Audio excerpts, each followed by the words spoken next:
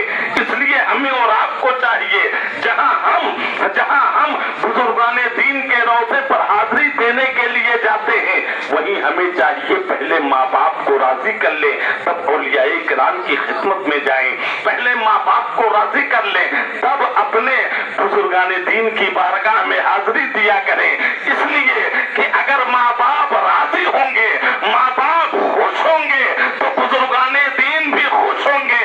اگر ماں باپ ناراض ہوں گے تو یہ ولی بھی خوش نہیں ہوں گے، یہاں تک کہ پروردگار عالم بھی راضی نہیں ہوگا۔ اس لیے سمجھ لو کہ رب کی رضا اس میں ہے کہ ہم اپنے والدین کو راضی کریں، اپنے ماں باپ کو راضی کریں۔ جس کے ماں باپ اپنے اولاد سے راضی ہوتے ہیں تو پروردگار عالم بھی اس اولاد سے راضی ہو جائے گا۔ تو ہمیں اور آپ کو کرنا یہی ہے۔